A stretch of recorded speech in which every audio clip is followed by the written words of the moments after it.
They're in Georgia, and then I know. I'm Rob. I'm an alcoholic. Very dangerous to give me a mic. Nice. So, yeah, T-Bone asked me to introduce him today. T-Bone's a jolly fellow. Some might even call him pleasant, right? So, but I started crisscrossing with T-Bone a few years ago.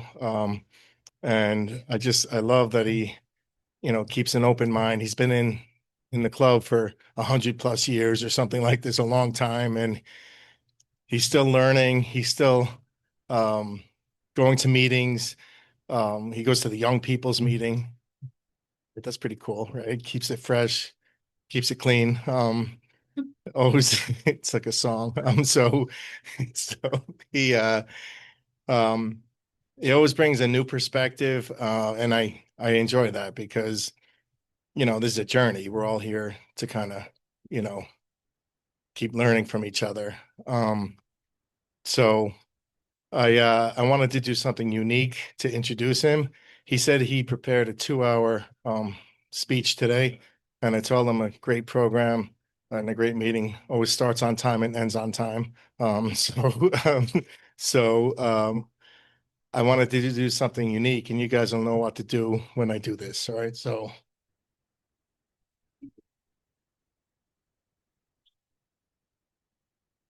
all rise as T-Bone approaches the podium. Come on. That was your cue. All right. So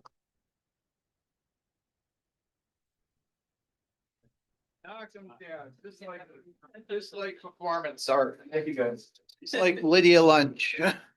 All right, my name is T-Bone. I'm alcoholic, and my sobriety birthday is the 27th of June, 1984. That's when I put the plug in the jug.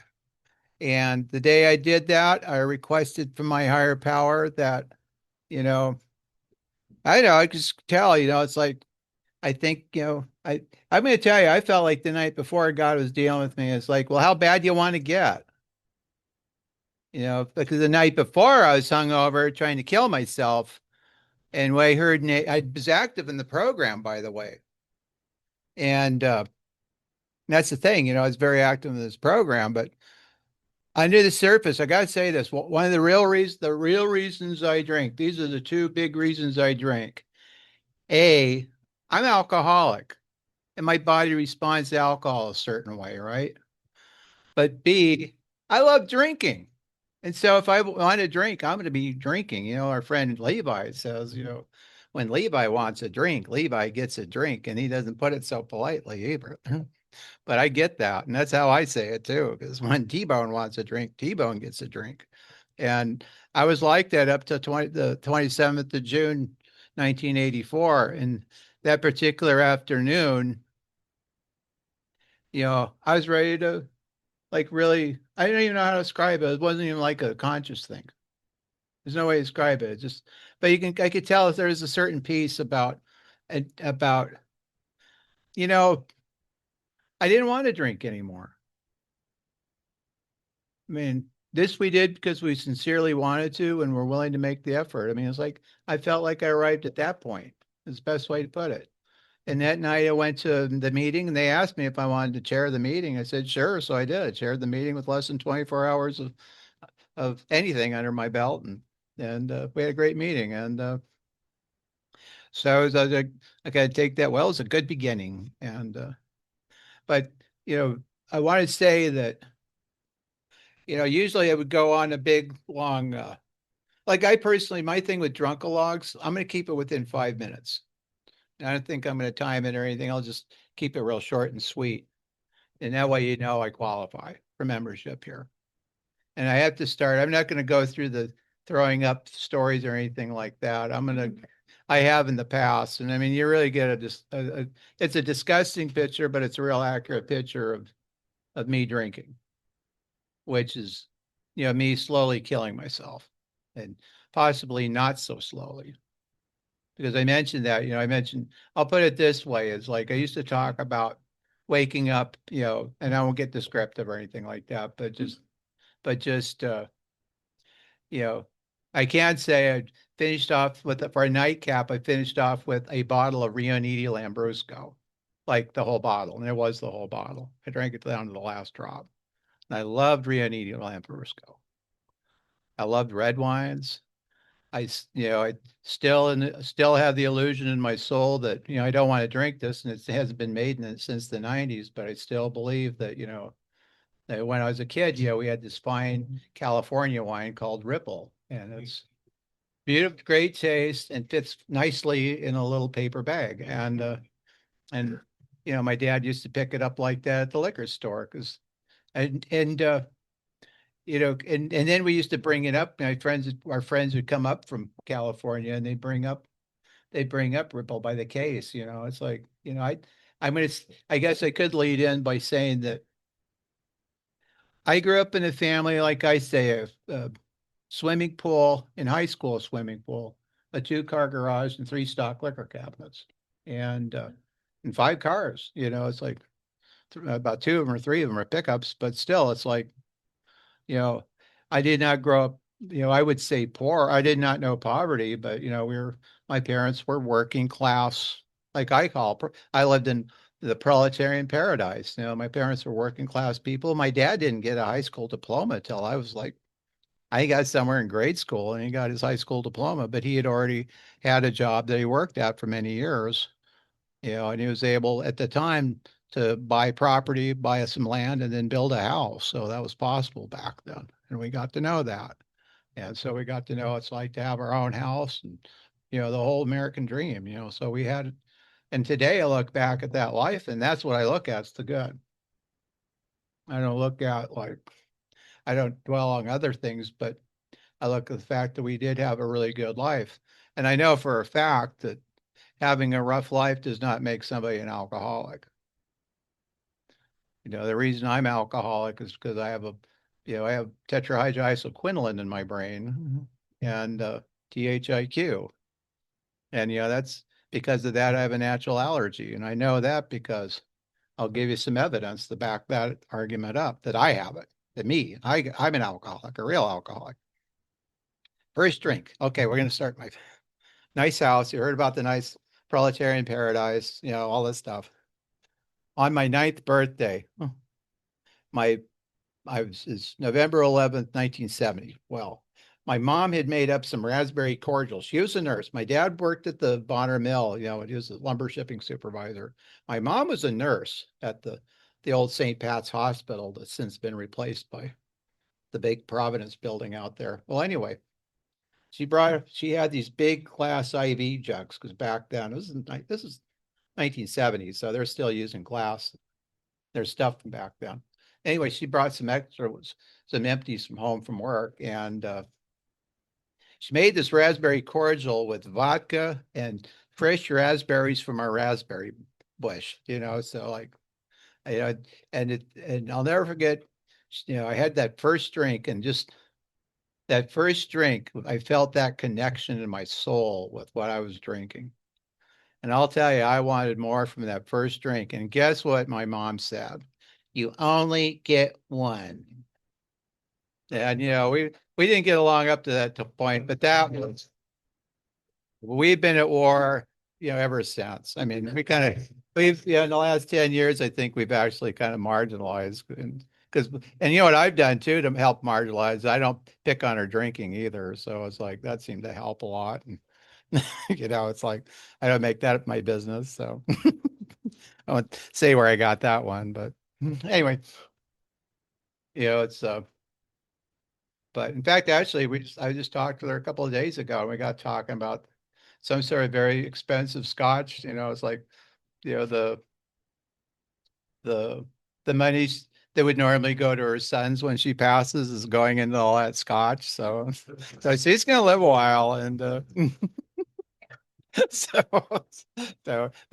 kind of cute and funny though. But anyway, but saying I couldn't have another drink was, that was unacceptable. And then I'll never forget too, like a day or two later, because she had several of those jugs in a fridge down, and I'll never forget looking at them. It was like, it wasn't just seeing them, but my soul was reaching out to them.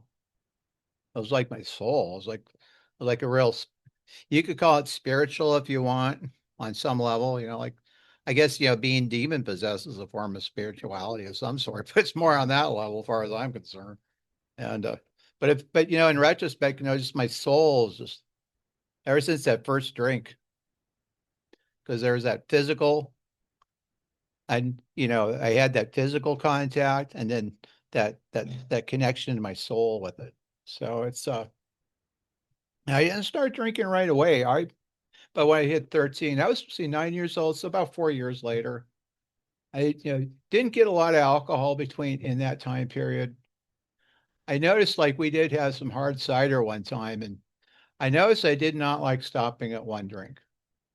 Always liked more, but you know, I wouldn't overdo it either. And when I was 13, though, that's when I started getting into the liquor cabinets, and I really liked JW Dan gin with 7 Up. And it was like a certain amount that just, I mean, it's like 7 Up never tasted right without that little nip of gin. You know, it's kind of like, and kind of notice at the bars, you know, when they make a gin and 7 for me, it's like they almost, I hate to say this, but they're always kind of overdoing the gin a little bit, you know, it's almost just, they didn't have that, you know, didn't have my mixology at work with it. So I guess, but that's another, that's beside the point. You know, it's a, but I like doing all that. I like pouring, you know, stuff out of the liquor cabinet, pouring in the coffee that my dad would have. He'd brew coffee in the morning, and then we'd have, you know, he'd have the leftovers at night. So he'd leave it on the stove all night. It was one of those big, huge stainless steel vacuum pot boilers. I don't know if, I mean, you don't see these anymore, but they're like, maybe it's just a thing of our history, you know. It's like, but this has been in the mid 70s, so it's like half a century ago now. But it's, you know, how we used to do coffee, and it's delicious, great coffee, by the way, great way to make coffee. But anyway, yeah, hey, keep it on the stove. But I'd get in that, pour coffee and whatever I could get out of the liquor cabinet, and Coke with anything. Coke went well with Canadian Club, because we used to have like a Texas Fifth in the closet, where you'd enter our house, and right here in the closet you had a Texas Fifth. So I mean, that thing was like nice and big. It's like, so I mean, we weren't hurting as a family growing up. So, you know, so that wasn't what drove me to drink. So so as you can kind of tell, I have like a real connection to my soul with alcohol, and with the physical one too. And this time, you know, like another story I'll throw out in high school. This one isn't so bad, but this is what happened: is somehow we got some beer. You know, somebody I think was of age to buy some beer, so he got us a 6 pack of beer. So I'm driving, and I popped the can on my the top on my can. This is back in the old pull tab days.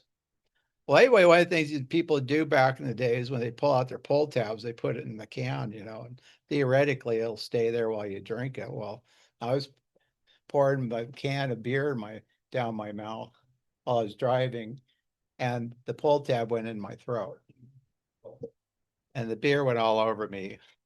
And so I go into forestry class, and Mr. Doolittle's forestry class. I'll never forget that.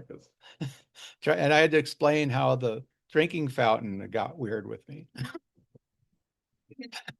So it's like, yeah, and you probably got enough funny stories, but although there's the one where I was very 14, where I started in the afternoon, about 3 in the morning, my folks come in and they find me crawling up the staircase, and it was very much a mess. And it was a mess I won't get into what happened, but it was very disgusting. And certain stains stay for years in the furniture. I'll just say that, and figure it out. And so my parents threw me in the back of the station wagon, and they were driving down. I remember we were going past East Missoula, because they didn't know what happened to me. And I kept on trying to tell them, don't worry, I'm just drunk. I mean, I was trying to articulate that, but I was so drunk I couldn't articulate. I'm just drunk, you know. I mean, it was kind of, you know, I didn't think I had to, but apparently. But anyway, I heard my mother go, could it have been the microwave oven? You know, and you know, that's yeah, you know, it's like it's the 70s. We just got a new microwave oven about a year year ago. And it's like, this is back when, it's new technology. It's, you know, I mean, it's like, it's like, it's, I mean, the idea of cell phones that was science fiction. And now it's like, we all have one. And so that's kind of the world we grew up in. And, you know, and the thing is like those little stories like that. So yeah, I was hospitalized and it turned out I had like 0.247 or something like that blood alcohol count, which, let's face it, I'm sure some of you in here have had a lot higher than that. It's like where it's on record somewhere, and like mine was small when I got buzzed for drunk driving. That was only 0.184, but according to the state of Montana, that's driving legally drunk. So so it's like it may be, may not seem like a lot to me, and it doesn't really, and I'm probably not to none of us, but and it definitely went up after I got home, after I got bailed out by my parents, at the wherever it is down there. That happened in 1983. And I'm going to go to something because I think I've already spent enough time on drinking stories. I want to, and you got the point. You definitely know I qualify. But one night, I'll tell you what really got me to come to AA was I had an experience when I was 19 where I quit drinking for a while. This is the real evidence. This is like, we throw in all the circumstantial evidence. This is where we go to direct evidence of why I'm alcoholic. And I quit drinking, and in 2 weeks, I was a lunatic, and I did not feel right. And for me, more than anything else, that right there says it to me that what alcoholism, a real symptom, real alcoholism for me, it isn't funny drinking stories. It's how I was without it. I mean, I was a lunatic. And a month without it, I almost lost my job because I had an emotional meltdown at work. And yeah. And it's like I was able to keep the job though. I almost lost it, but I was able to keep it. And and eventually kind of, I made up for the damage I did at work. But at the same time, it's like it stuck in my mind. And the thing is, I kept, like I was going to go like 4 months without a drink, right?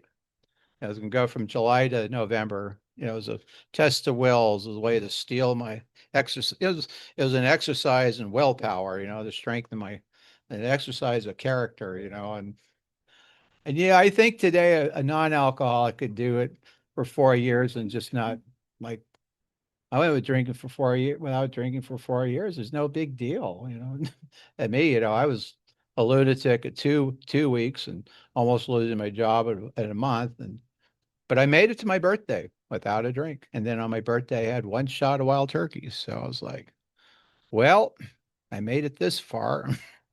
I'll never forget the night before, I was just craving a drink too. And so I had to say that because it's really more the relationship I had. I came here to find a relationship with sobriety that I just couldn't do alone. That's what really brought me to AA. I've never said that in just those terms in an AA meeting. I'm glad I said it now because that describes it perfectly. I'll probably forget what I said. Luckily it's on tape. It'll be on YouTube before long, so you can hear it there again. Maybe I'll remember it too, but that's what really brought me here because, I like drinking. As you can tell, I like drinking from the time I was 9 years old. And 13, I really started falling in love with it. And my first drunk when I was 14, we were going to be together. It was like cashing in my V card. It really felt like that when that first time I got drunk. It's like, we're going to be together. We're going to be each other's special friend no matter what. I'm just like, yeah. I call alcohol Jane Barleycorn because it's like, you know, I wouldn't see her as a predator at 13 or 14, I mean, I would get too into that area of, the human experience, but, but, just suffice it to say, that, it's definitely in love and sobriety was like, that was the boogeyman. That was the thing to be afraid of. That's the thing you don't want. It's out to get you if you're not careful. And so I was kind of like really protective of my drinking and how I drank. So I didn't look too stupid, but I still did disgusting things with a few drinks in me and everything. And then, like I say, I tried that experiment of not drinking for 4 months, succeeded, but it was it was like, it really changed my whole realm of conscience. And then the next year after that, my drinking started to really escalate. And I also noticed I started getting suicidal drinking. And finally, so a year later after that 4 month thing, I tried going 2 months, and I made it 4 weeks. A complete lunatic. And I said, I'm going out and getting drunk. And I did. I was going to wait till my birthday, but I decided to have my birthday 2 months early. So I did. And yeah, went out, beer, yeah, Coors beer and Wild Turkey. That's why I like drinking. I drink other things after that, but that's kind of like the rhythm, the ritual of the drinking. Usually be a couple of Boilermakers to get me going. And then I drink other things after that. But so anyway, I ended up at home in my apartment where I lived out. And in one hand, I had a quart bottle of Coors beer, and that was a beer to me. It was a quart bottle. A beer came in a quart bottle. Yeah, because that's about right size. That way you can just have a beer and you're okay. So, because beer is kind of filling. But anyway, I had a beer in one hand and a bottle of Wild Turkey in the other, and I was pouring that together into a beer schooner. Like this is like the perfect picture of how I love to drink. And I was there at the sink doing this, right? And I just kind of looked at what I was doing, and then I just stopped and poured it all down the drain. And I said, and deep inside myself, I said, I'm going to reach out for help. There's just something that ain't right about any of this. I can't go a month without a drink, without being crazy. Not that I really want to, but and the next afternoon, I put that first call in Alcoholics Anonymous. I was kind of, I'm gonna quit drinking forever, blah blah blah. Everyone just thought that was BS, and because I've done that before. That year, the year of 1982, I don't know how many times I quit drinking forever, but believe me, it didn't last. Well, forever lasts as long as it takes me to get kind of nutty, and then me go drink it off, and I know too, like I say in the meeting sometimes, that to make that, there was a PSA back at the time on TV where they had the big zoom on the payphone and the phone and the payphone booths back when we used to have payphones and payphone booths way out that far back. But they had the big zoom and say, but I knew even to make that first call as a mission that I had a problem. And that kept going through my mind. And I said, I'm going to do it. So I made the first call. I made that call, and I showed up at the meeting at 8 p.m. that night. In fact, one of the people who was there was here in the meeting today. And there was 4 of us, I remember. 2 I've never seen since. One sitting right here in front of me, and another one comes really regularly as well. And all of us, I talked at the end. And I remember saying, well, I gave my name, and I said, and I feel I've been alcoholic for some time, but I just, I can say this, it really helped that I was at my first meeting with a hangover. It really, it helped. It really did. It's like it put me in the mind where I was open. Like what Rob said. I was interested in open. I did have a problem with this not drinking thing, but I was willing to listen. And then the next week, the fellow that's sitting here in the room with us today and me, we went out to the Alano Club, and I got the big book, and I got a book that really stood out to me. I got to say this part. We're in like the little back room. It might have been the central office at the time that we had here in Missoula, up in the 725 West Alder, up in that space back then. This is going back 1982, so 40 years. But I remember we were back there, and there was a book for sale, Living Sober. It'd been out offered by AA for about 7 years by that time. And now it's 50 years old, but I'll tell you, it's worth its time as far as I'm concerned. But anyway, I saw that thing. I got to tell you this part, because this is the part of carrying the message. Because it's like the message was carried to me by that title, Living Sober. You know, that thing stuck out to me, Living Sober. And so I had to buy that book. And it was only, I tell you, it costs as much for a copy of Living Sober as it did for a mixed drink at a bar. You know, I had no problem buying that. And reading it, it ended up back in my car for a year because the third meeting I had, that was the second meeting I got that out. The third AA meeting was like a year and a DUI later. You know, I went to my third meeting, but the night before I went and saw the judge, though, I dug out that Living Sober book. And anyway, before I did, I went in the fridge. I was going to throw the beer out that I had in there. I had to see the judge the next day for my DUI. And well, anyway, I'm going to tell you, I grabbed the beer and it was sweaty and cold and delicious and inviting. And just, I mean, I've never had beer called to me quite like that. And, you know, I'm not going to get too graphic on it or whatever, but what I did do is I poured it all down the drain anyway. And I started reading Living Sober. And yeah, I went to the judge, and I won't go into that. I won't take the time for that, but I'm off paper now. You know, that was 1983. So I'm kind of, it might not even be a record. They might, I think back then they would keep it for a certain length of time. Then they'd get rid of the records. I think now they keep them, but back then they didn't. But you know, it was 1983. So it was a while back. But I started reading Living Sober. And I was put on, and the judge put me on a thing where I wasn't supposed to drink for 6 months. He didn't tell me how to do that. You know, it's like, I didn't know how you're supposed to go with 6 months without a drink, but I was under a court order not to drink. So he didn't give me any ideas how to deal with that, but I did have the Living Sober book. And the way it talked was, well, if you have to break it down to 24 minutes at a time, this is about breaking it down to 24 hours at a time. But if you need to break it down to 24 minutes at a time, you can do it that way. And another thing it started talking about was, you know, attending AA meetings and how to attend AA meetings. And it even talked about sponsorship in that book. And it also talked about something else I'm going to talk about real quick. And it really stuck out to me then. I got reading about, you know, getting involved in AA service and how it would make me feel like I was a part of AA if I got in AA service. If I went to the meetings and got into service, I'd feel more a part of. And after that, it also says, you know, getting into service, period.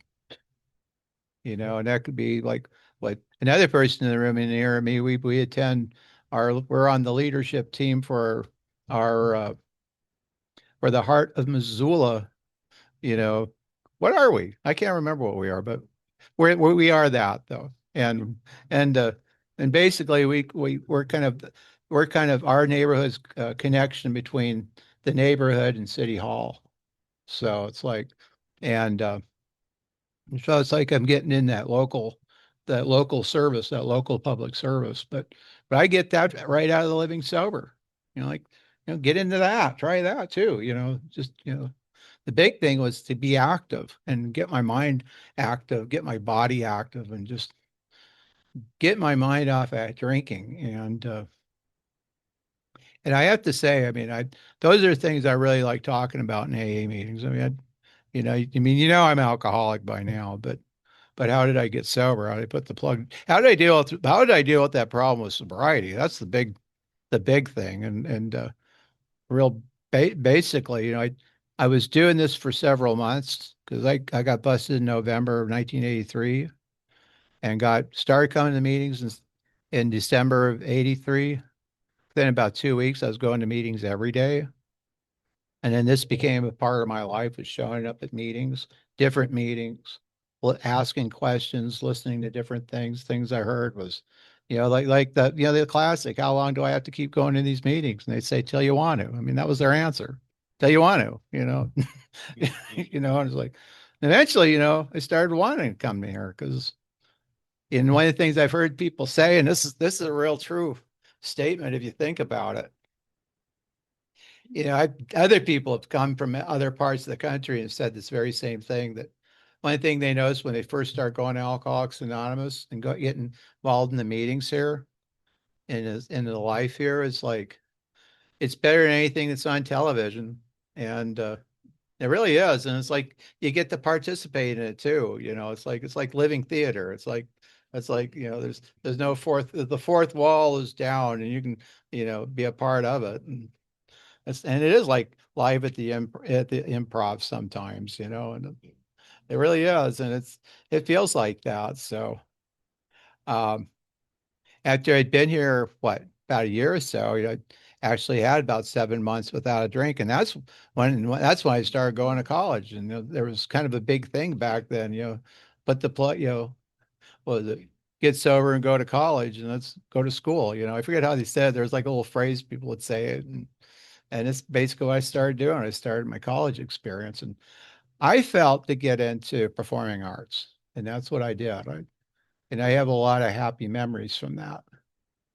And you know, so I will talk about that. I got 20 minutes and it's kind of my time. So I will dive into what I've done in sobriety and because so I will tell you though that it was great going to college and I was really, I'll put it this way, my first we were on the quarter system at the university here and my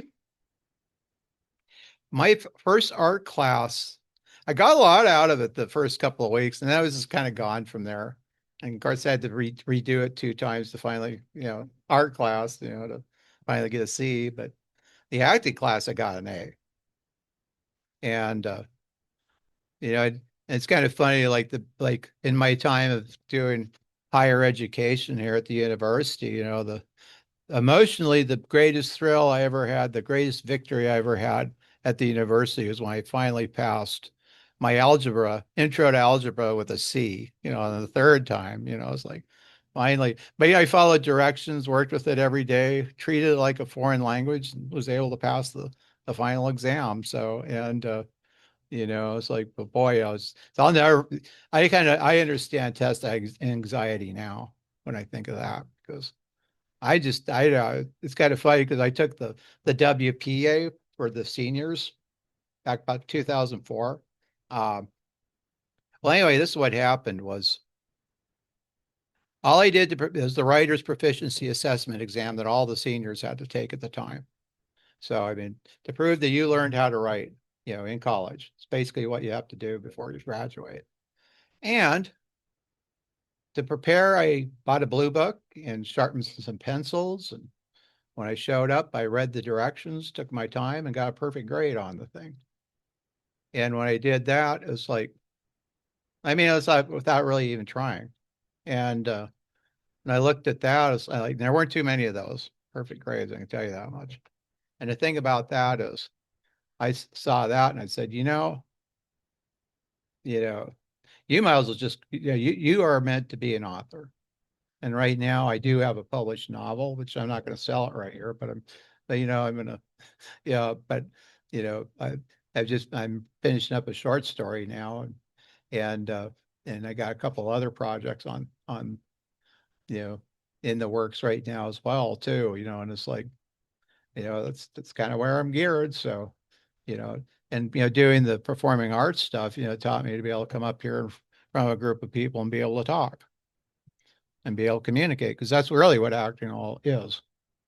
It's real, in essence, it's communication, learning how to communicate. I'll tell you, I never took what are those with, like they'll do a speech class. There's a name for it, like, it's not public speaking. It's some interpersonal communications, you know, like there's like a whole, like it's a whole field, I believe. And I never took any of those. I took the best interpersonal communications thing there is, and that's performing arts. It's acting. I learned how to get on a stage. I could be T-Bone. I could be, you know, some character out of Shakespeare if I wanted to go through the OED and do the whole schmear on on a 500-year-old language or whatever, you know. And when I wrote my novel, my first novel, I wrote through the characters. All the characters are rodents. So it's like I had to learn how to, how do they sense things? You know, the fact the rodents are very blind, but they have good ears and good senses of smell, and they function from that level, you know, and I had to write the story that way so I could really get into their thing. And that's just a side, but that's one of the things I've done in sobriety. So anyway, yeah, I didn't actually graduate from college.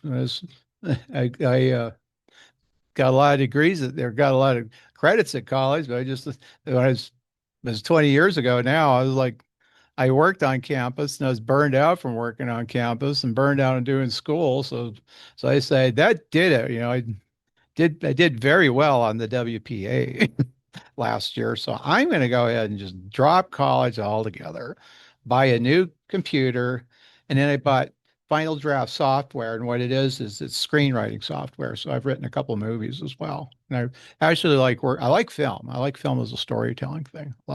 Love kicking back with a movie and watching them. So that's what I did, and I have never regretted it. And haven't made a penny at it, but I don't really care. It's one of those things I would do if I never make a penny at it. I'm glad I did it.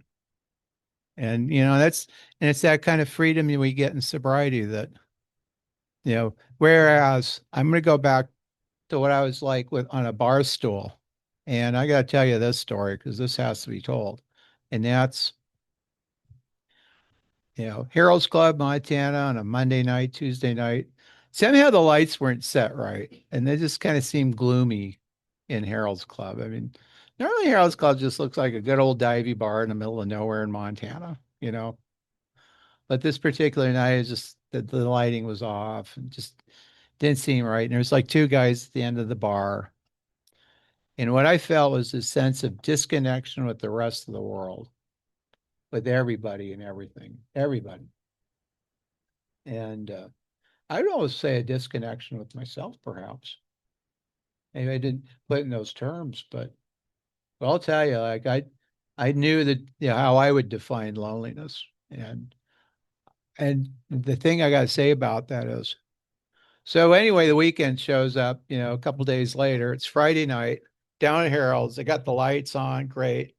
It's like the lights are on. People are there. I'm schmoozing with people, because I'm a pretty social guy right down to it. And so I'm out there and, I'm schmoozing. It's a great time. Everyone's having a good time.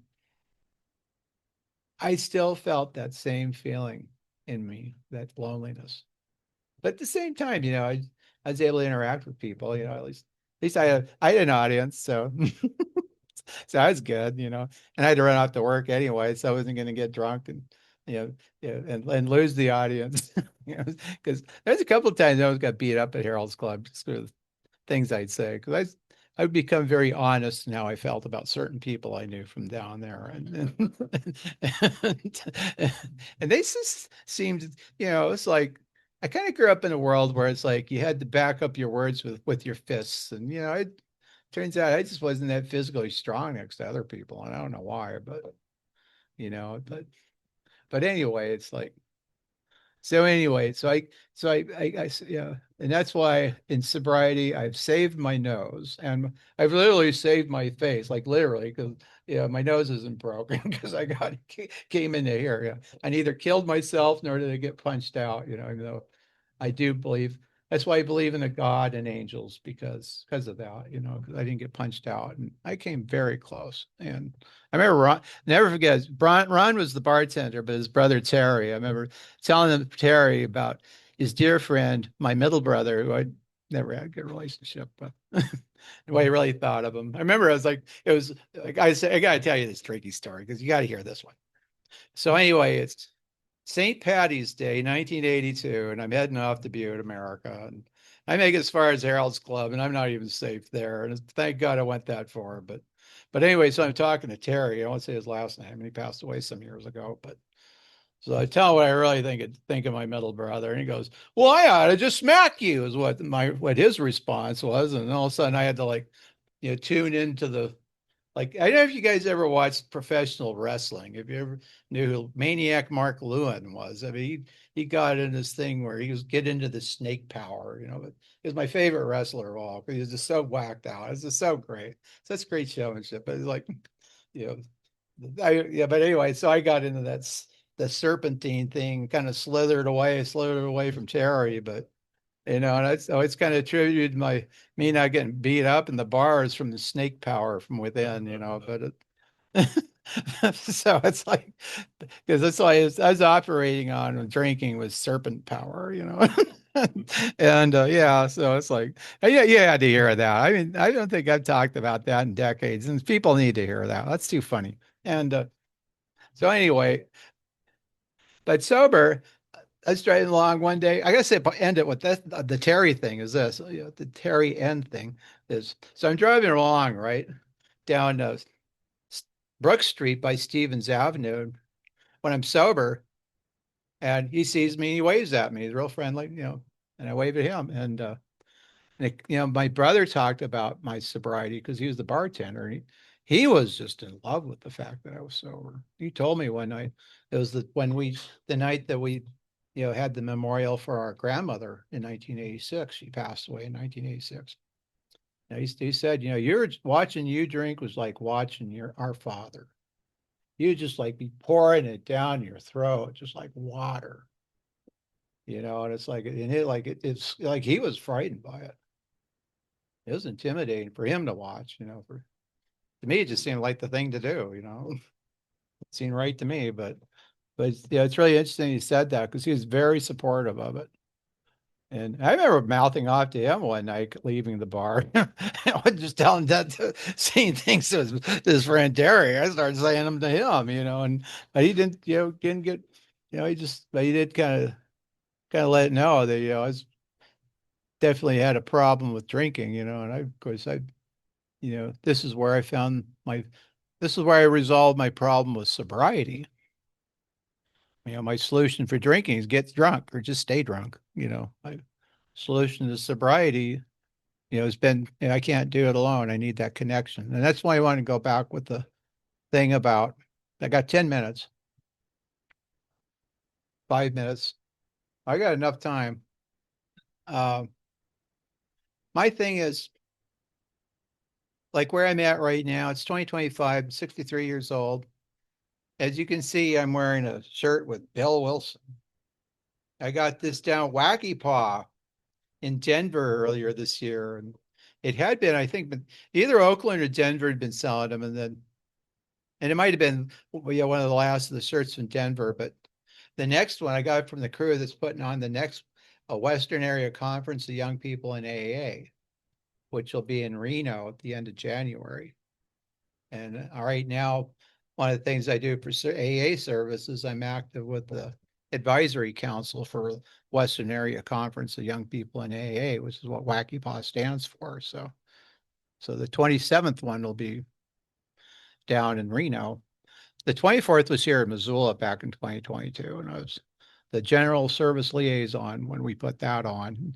Now it's during the COVID experience, and I don't have time to get into that. But the bottom line is, connection versus addiction. There's a saying going around now in recovery circles, and it's the opposite of addiction is connection. And I personally like that saying. I really do, because it is so important. That's the way AA is provided as a means for us to communicate, to connect, to fellowship together to resolve this common problem. And that's the common problem of sobriety.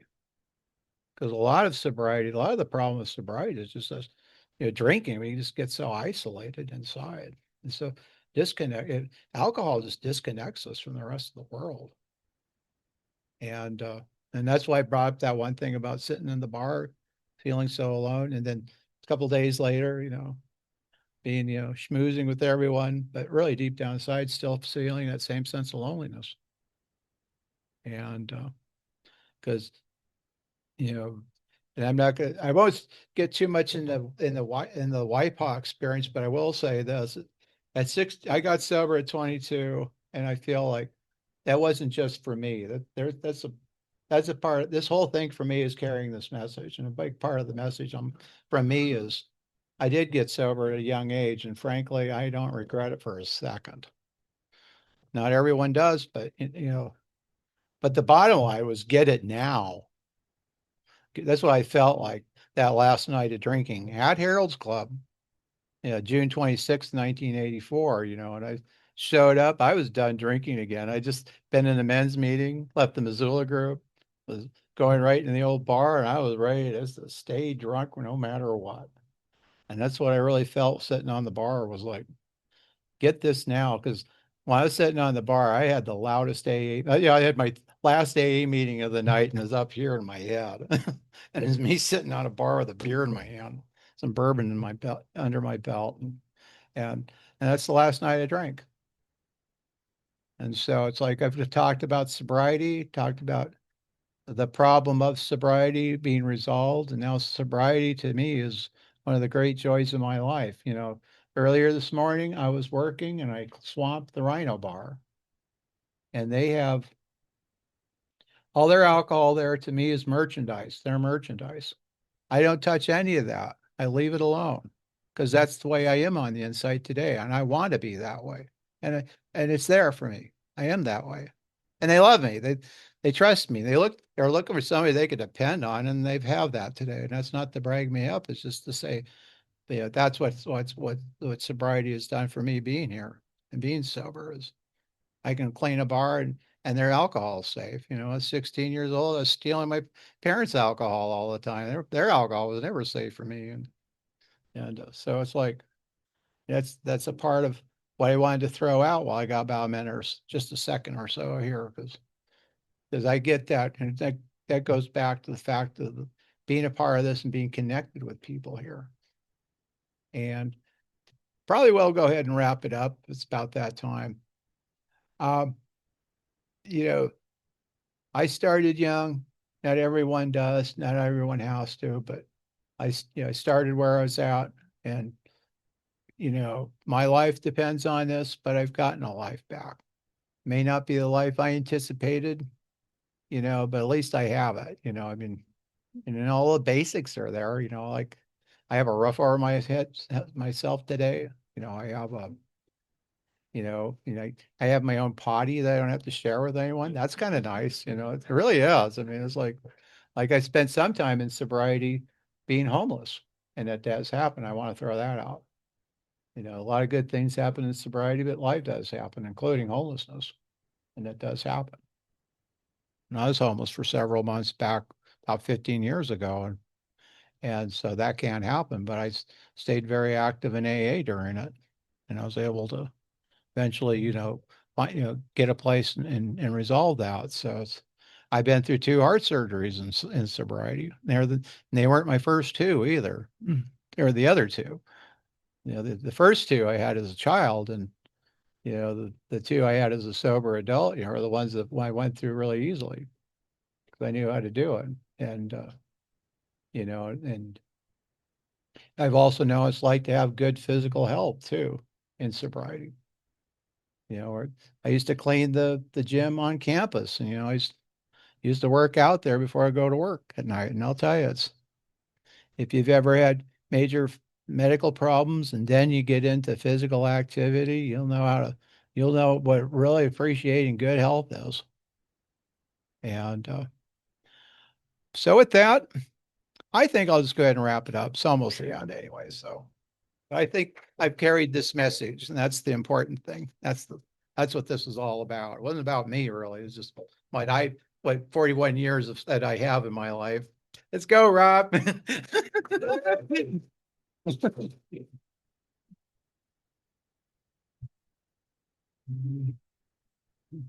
going to start clapping.